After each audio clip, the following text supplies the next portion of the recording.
ಅಫಜಲ್ಪುರ ತಾಲೂಕಿನಲ್ಲಿ ಕಾಂಗ್ರೆಸ್ ಪಕ್ಷಕ್ಕೆ ಉಳಿಸಬೇಕಾಗಿದೆ. ಇತ್ತೀಚೆಗೆ ಶಾಸಕರ ಪುತ್ರ ನಡವಳಿಕೆ ಏನು ಇವತ್ತು ಮೂಲಭೂತ ಕಾಂಗ್ರೆಸ್ದವರನ್ನು ಮೂಲಿಗುಂಪು ಮಾಡ್ತಾ ಇದ್ದಾರೆ.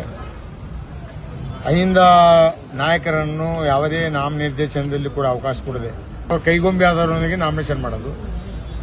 26 ಸೊಸೈಟಿಗಳಲ್ಲಿ ಎಲ್ಲ ಅವರೇ ಇರ್ತಾರ. ಅಲ್ಲಿ ಕೇವಲ ಒಂದು ಮಾತ್ರ ದಲಿತರಿಗೆ ನಾವು ನಮ್ಮ ಪ್ರಯತ್ನದಿಂದ ಸೊಸೈಟಿ ಅಧ್ಯಕ್ಷರಾಗಿದ್ದಾರೆ. PLD ಬ್ಯಾಂಕ್ ಅಧ್ಯಕ್ಷರು ಕೂಡ ಅವರು ಚುನಾವಣೆಯಲ್ಲಿ ವಿರುದ್ಧ ಮಾಡಿದವರಿಗೆ ಇವತ್ತು ಅಧ್ಯಕ್ಷ ಮಾಡಿದ್ದಾರೆ. ಇಂಥವು ಅನೇಕ ಅದೇ ಅವರಳ್ಳಿ ಗೌಡರು ಅವರಳ್ಳಿ ಅವ್ರ ಹೆಸರು ಕೂಡ ಪೈಲ ಅವ್ರ ಹೆಸರು ಅವರಳ್ಳಿ ಏನು ಹೆಸರು ಪ್ರಭುಲಿಂಗ ಪಾಟೀಲ ಕೇಳಿ ಅವ್ರಿಗೆ ಅವರು ಹೋದ್ರಾಗ ಹೋಗಿ ನಮ್ಮ ತಮ್ಮನ ಕೂಡ ಓಡಾಡ್ಯಾರ, ನಿತಿನ್ ಕೂಡ ಕೇಟ್ಲಿ ಕಡ್ದು ಪ್ರಚಾರ ಮಾಡ್ಯಾರ. ಸೊ ಅವರಿಗೆ ಇಲ್ಲಿ ಇದು ಇಂಥವು ಗ್ರಾಮ ಪಂಚಾಯತಿಗಳದೂ ಆಗ್ಯಾವ.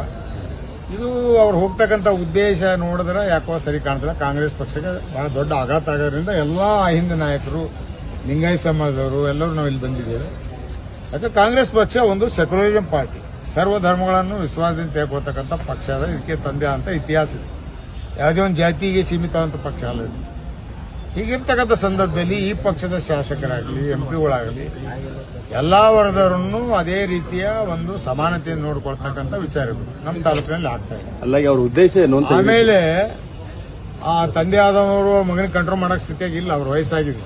ಅವ್ರು ಅವ್ರದ್ದು ಏನ್ ದಬ್ಬಾಳಿಕೆ ಅದೋ ಗೊತ್ತಿಲ್ಲ. ಅವು ಕೆಲವೊಂದು ನಾವು ಸರಿಪಡಿಸಲಿಕ್ಕೆ ಮುಖಂಡರೆಲ್ಲ ಹೇಳಿ ಅವ್ರ ಅಪ್ಪನಿಗೆ ಲೆಟರ್ ಕೊಡಿಸ್ತೀವಿ, PDF ಸರಿ ಇಲ್ಲ, ಇಟ್ಟು ತಿಂದಾನ, ಇವನ್ ಮ್ಯಾಗ ಇಟ್ಟು ಕಂಪ್ಲೇಂಟ್ ಅವ, ಮನೆಗಳು ಕಂಪ್ಲೇಂಟ್ ಬಂದವ.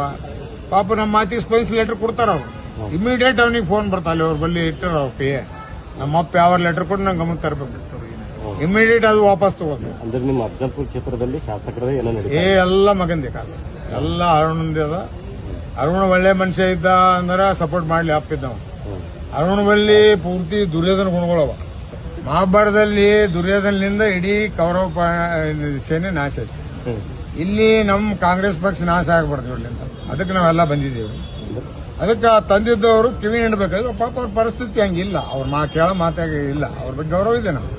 ಅವ್ರು ಕೇಳೋ ಸ್ಥಿತಿಯಲ್ಲಿ ಇಲ್ಲ ಅವರು. ಇದರಿಂದ ಬಹಳಷ್ಟು ನಮ್ಮ ಪಕ್ಷಕ್ಕೆ ಮುಜುಗರ ಆಗ್ತದೆ. ಇದು ನಾವು ಈಗಾಗಲೇ AC ಅಧ್ಯಕ್ಷರು, KPC ಅಧ್ಯಕ್ಷರು, ಪ್ರಿಯಾಂಕ್ ಖರ್ಗೆ, ಶರಣ್ ಪ್ರಕಾಶ್ ಪಾಟೀಲ್, CM ಎಲ್ಲ ಗಮನ ತಂದಿದೆ. ಸುರ್ಜೇವಾಲಾಗೂ ಕೂಡ ನಾಳೆ ಹೋಗಿ ಭೇಟಿ ಆಗ್ತಾ ಇದ್ದೀವಿ.